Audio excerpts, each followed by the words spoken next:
تو میرے محترم بزرگ اور دوستو، اسی دوران حضرت ابراہیم علیہ السلام کی والدہ حاملہ ہو گئی، جس کو انہوں نے چھپانے کے لیے بڑی کوششیں کی، پریشان ہوئی، مگر کب تک یہ کوشش چل سکتی تھی؟ حتیٰ کہ شوہر سے بھی چھپا دی گئی۔ خیال آیا شوہر سے چھپانا تو اچھا نہیں، اس لیے ظاہر کر دیا۔ کہنے لگی آخری عمر میں میری یہ تمنا پوری ہونے کو آئی ہے، ایسا نہ ہو کہ پیدا ہوتے ہی میرا بچہ نمرود کے حکم کی وجہ سے حکم شاہی کا شکار ہو جائے اور شہر سے باہر اس کو قتل کر دیا جائے۔ اب رائے ہونے لگی، کہا کہ شہر سے باہر ایک غار ہے تو غار کے اندر بچے کو جنم دیا جائے۔ اس غار میں آپ کی حضرت ابراہیم علیہ السلام کی والدہ گئی اور ابراہیم علیہ السلام کی ولادت ہوئی۔ ولادت کے بعد والدہ کو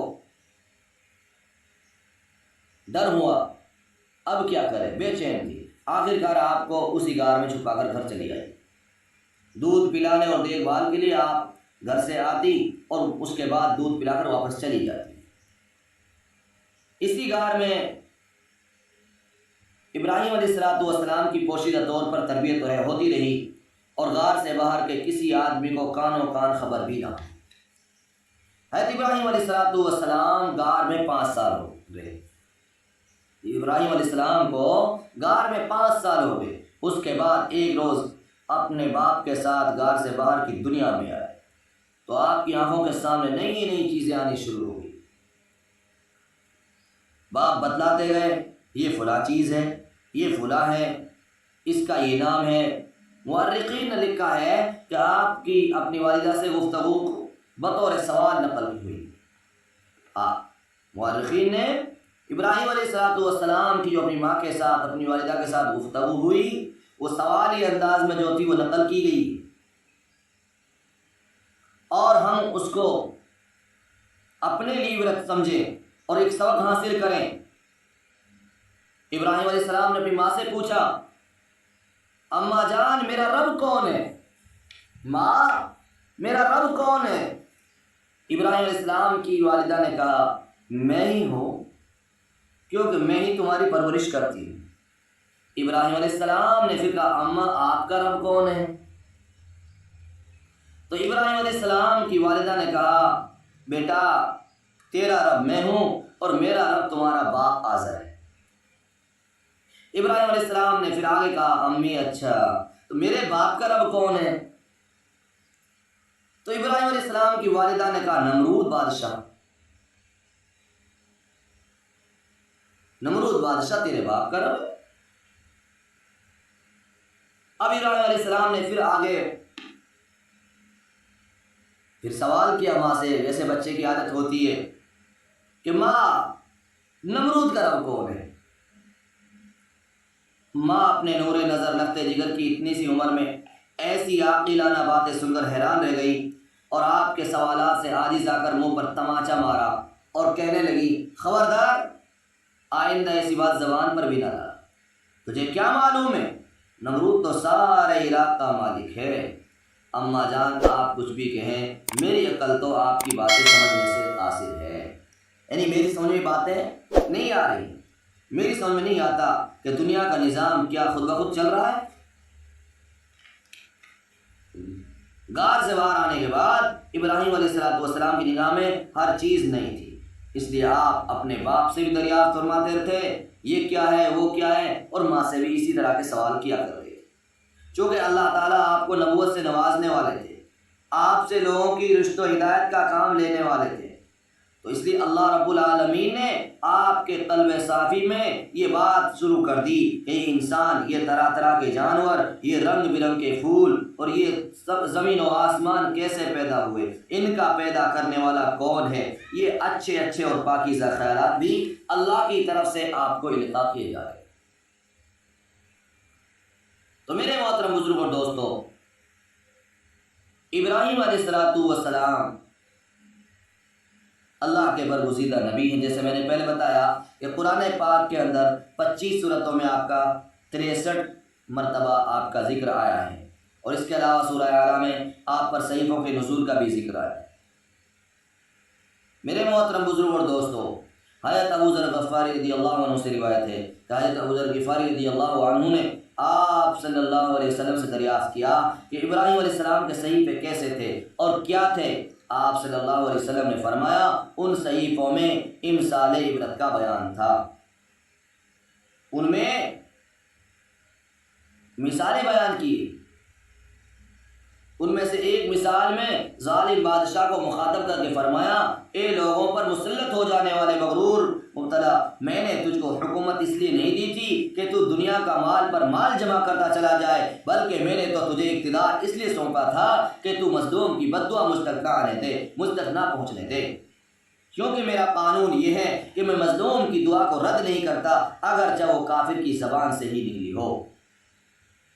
اور ایک مثال میں عام لوگوں کو خطاب کر کے فرمایا عقل مند آدمی کا کام یہ ہے کہ اپنے اوقات کے 3 حصے کرے، ایک حصہ اپنے رب کی عبادت اور اس سے مناجات کا، دوسرا حصہ اپنے اعمال کے محاسبے کا اور اللہ رب العالمین کی عظیم قدرت اور صنعت میں غور و فکر کرنے کا، تیسرا حصہ اپنی ضروریات معاش حاصل کرنے اور طبعی ضرورتوں کو پورا کرنے کے لیے۔ اور فرمایا عقل مند آدمی پر لازم ہے کہ اپنے زمانہ کے حالات سے واقف رہے اور اپنے مقصود کام میں لگا رہے، اپنی زبان کی حفاظت کرے، اور جو شخص اپنے کلام کو اپنا عمل سمجھ لے گا اس کا کلام بہت ہی کم صرف ضروری کاموں میں رہ جائے گا۔ اس سے بات واضح ہو گئی کہ اللہ تعالیٰ نے جو آپ کے امتحانات لیے وہ اس لیے نہیں لیے تھے کہ اندازہ کیا جائے کہ آپ میں بار نبوت برداشت کرنے کی صلاحیت ہے کہ نہیں ہے، بلکہ اس لیے اللہ رب العالمین نے آپ کے امتحانات لیے تھے تاکہ دنیا دیکھ لے اللہ کا برگزیدہ نبی ایسا خدا کا متی اور فرما بردار تھا کہ راہ خدا میں دشمنوں نے اس پر اتنے مصائب کے پہاڑ توڑے، مگر ان سب کے باوجود آپ استقلال پر، اپنی پاور پر، اپنی ہمت پر، اپنی جگہ پر ڈٹے رہے، ڈگمگائے نہیں۔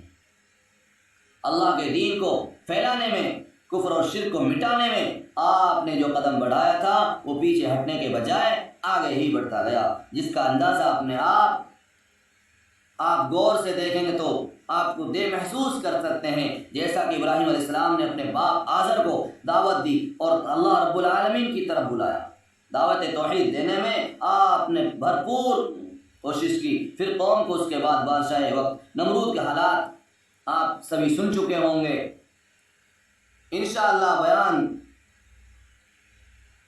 دوسرا ہوگا تو اس میں آپ کے سامنے سارے خلاصے بیان کرتا چلوں گا انشاءاللہ۔ تو آپ دیکھیں کہ ابراہیم علیہ السلام کا جو باپ تھا اس کا ایمان بھی نمرود پر تھا۔ آپ حضرت ابراہیم علیہ السلام کا مقام انبیاء علیہ السلام کی جماعت میں خاص ہے، میں نے جیسا پھر شروع میں نے بیان کیا۔ شرک کے مقابلے میں آپ کی شخصیت بڑی ممتاز اور نمایاں ہے، اس لیے آپ کو ابو الموحدین کہا جاتا ہے۔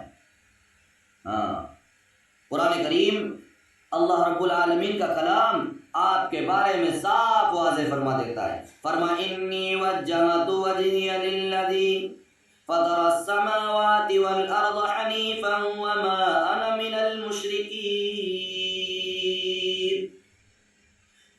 میں نے سب سے یکسو ہو کر اپنا رخ اس کی طرف کر لیا جس نے آسمانوں کو اور زمینوں کو بنایا اور میں مشرکوں میں سے نہیں۔ ابراہیم علیہ السلام پر امتحانات آئے، آپ پر آزمائشیں آئی، آپ کی پاک زندگی امتحانات سے پر ہے، ایسے امتحانات کے انسانیت ان کو سن کر اور ان کو پڑھ کر تڑپ جائے، بے چین ہو جائے۔ کیا ایک انسان کے بس میں اتنے امتحانات میں پار ہو جانا اور پاس کر دینا اور پاس ہو جانا کیا ممکن ہے؟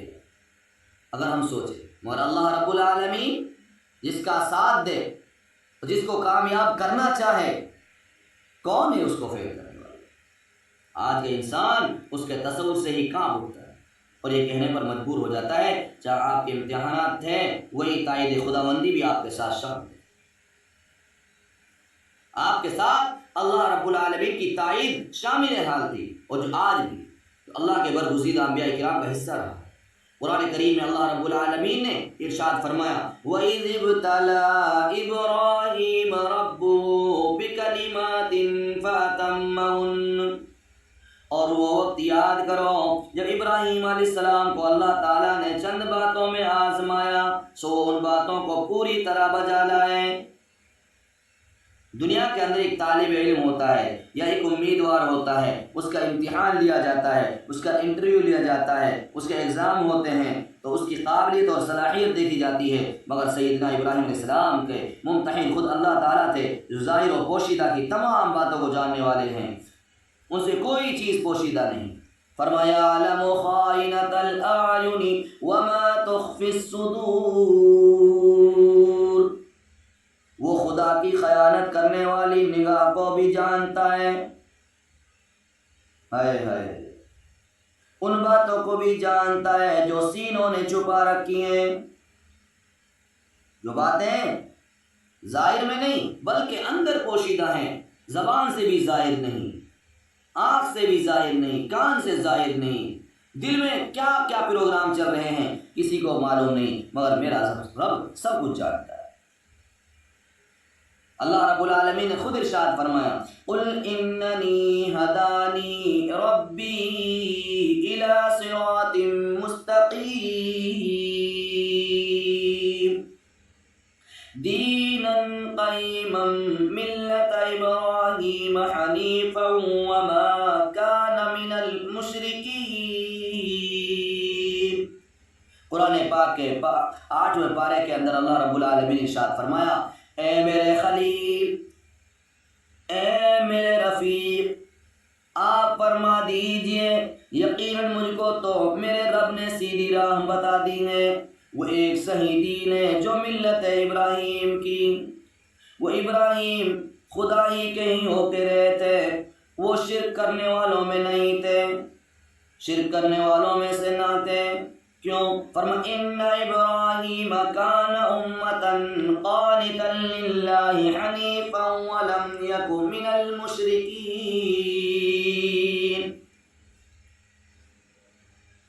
فرما بے شک ابراہیم علیہ السلام بھلائی کی تعلیم دینے والا اللہ کا فرما بردار تھا جو سب کی طرف سے یکسو ہو کر خدا کا ہو گیا اور مشرکوں میں سے نہیں تھا۔ ثم اوحینا الیک ان اتبع ملت ابراہیم حنیفا وما کان من المشرکین۔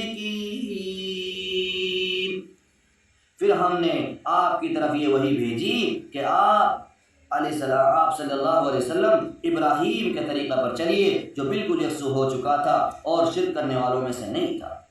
اسی طرح یہودی کہا کرتے تھے کہ ہم حضرت ابراہیم علیہ السلام کے دین پر ہیں، نصارہ کہا کرتے تھے کہ ہم ابراہیم علیہ السلام کے دین پر ہیں، مشرکین بھی دعویٰ کیا کرتے تھے ہم ان کے دین پر ہیں۔ اللہ تعالیٰ نے ارشاد فرمایا ما کان ابراہیم یہودیا ولا نصرانیا ولکن کان حنیفا مسلما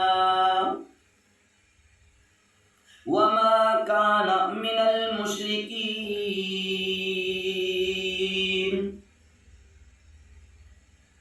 ابراہیم علیہ السلام نہ یہودی تھے نہ نصرانی، بلکہ وہ ایک مخلص فرما بردار تھے اور وہ شرک کرنے والوں میں سے نہ تھے۔ ذرا غور کریں میرے پیارے دوست اور بزرگوں کہ ابراہیم علیہ السلام اللہ کے کیسے محبوب تھے، اللہ کے خلیل تھے۔ خلیل کہتے ہیں ایسا دوست جب مانگا جائے، جو مانگا جائے، جیسے مانگا جائے وہ قربان کر دے۔ دوست کی مانگ کو دوست کی مانگ کے مطابق پورا کر دے۔ میرے پیارے دوست اور بزرگوں، جو آیت میں نے خطبہ کے اندر تلاوت فرمائی تھی اس میں اللہ رب العالمین نے خود ارشاد فرمایا فرما وَاذْكُرْ فِي الْكِتَابِ إِبْرَاهِيمَ، اے میرے نبی، اے میرے محبوب، اے آمینہ کے لال، ذکر کر میری کتاب میں ابراہیم علیہ السلام کا۔ زبان تیری ہو، کتاب میری ہو، کلام میرا ہو، قرآن میرا ہو، ذکر میرے خلیل کا ہو۔ فرما انہو کان صدیقا نبیا، بے شک تھا وہ سچا نبی، کیوں؟ فرمایا ابراہیم علیہ السلام کے بارے میں فرمایا بہت زیادہ آپ سچ بولنے والے تھے، اپنی بات کو عمل سے سچ کر دکھانے والے تھے، خدا کے راست باز تھے، اپنے دل کے اندر خدا کی سچائی کو، خدا کے حکم کو بٹھانے والے تھے۔ مگر فرمایا صدیق کے ساتھ ضروری نہیں کہ نبی بھی ہوں، اس لیے الگ سے ارشاد فرمایا صدیقا نبیا، میرے ابراہیم سچے بھی تھے اور نبی بھی تھے۔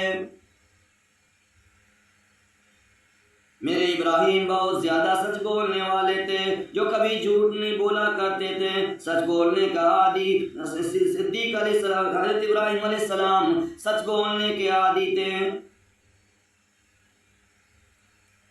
ذرا غور کریں، اللہ رب العالمین نے نقشہ کھینچ دیا، میرے خلیل کو دیکھو، اس وقت کو بھی یاد کرو، اذ قال لأبیہ یا ابت لم تعبد ما لا يسمع ولا يبصر ولا يغنی عنک شیئا۔ ہائے ہائے، جب کہا اپنے باپ کو، او میرے باپ، اے باپ میرے کیوں پوجتا ہے اس کو جو نہ سنے، نہ دیکھے اور نہ کام آئے تیرے کچھ۔ ہائے ہائے، آج ہم اپنے گھروں کے حالات دیکھیں، ہمارے گھروں کی تعلیم دیکھیں، اور ابراہیم علیہ السلام کی دعوت کو بھی دیکھیں۔ اپنے باپ کو کہہ رہے ہیں، باپ کیا کرتے ہو؟ میرے ابراہیم کا، اللہ کے خلیل اللہ کا حال دیکھو، آپ کا بچپنا دیکھا، ادھر آنکھیں دنیا میں کھولی، غار سے باہر آئے، اللہ رب العالمین کے عجائبات کو دیکھا، اللہ رب العالمین کی توحید کو دیکھا، اور ان ساری کی ساری چیزوں کے پیچھے اللہ رب العالمین کا ہاتھ۔ اللہ رب العالمین اپنے نبی کو جب بھیج رہے ہیں تو دل کو اجاگر کر دیا، صاف کر دیا، چمکا دیا۔ دعا کریں انشاءاللہ، یہاں سے آگے انشاءاللہ اگلے بیان میں آپ حضرات کے سامنے روشنی ڈالوں گا کہ ابراہیم السلام نے اپنے باپ کو اور پھر اپنی قوم کو کیسے کیسے دعوت دی، اور قوم کے سامنے اللہ رب العالمین کے عجائبات، اللہ رب العالمین کی توحید کی دلیلیں کیسے پیش کی، اور قوم نے جو گمراہ پرست قوم تھی کیسے وہ قوم ناکام ہوئی، اور ماننے والے کیسے کامیاب ہوتے چلے گئے، اور رہتی دنیا تک کے لیے، قیامت تک کے لیے ابراہیم علیہ السلام کا اللہ رب العالمین نے بول بالا رکھا، آپ کے ساتھ رہنے والوں کا بول بالا رکھا۔ اللہ پاک سے دعا ہے اللہ رب العالمین ہمارے اندر بھی، اور میرے اندر اور آپ کے اور تمام امت مسلمہ کے اندر جہاں اللہ رب العالمین اپنی توحید کو دلوں میں بٹھا دے، اور اپنی توحید کی بنیاد پر ہم کو زندگی گزارنے کے لیے اور ایمان پر دنیا سے جانے کے لیے قبول فرمائے۔ اب حج کے دن چل رہے ہیں، حج کا موقع چل رہا ہے، اس لیے دعا کریں کہ جو بھائی حج کر چکے ہیں، پہلے اپنی زندگی میں حج کیا ہے، اللہ رب العالمین ان کی حج کو باقی رکھے، اجر و انعام کو باقی رکھے، اور ان کے حج کو مقبول فرمائے، اور تمام امت مسلمہ کو اپنے گھر کا دیدار، اپنے گھر کی زیارت، اپنے محبوب صلی اللہ علیہ وسلم کے روضہ پر حاضری کے لیے ہم سب کو قبول فرمائے۔ وآخر دعوانا ان الحمد للہ۔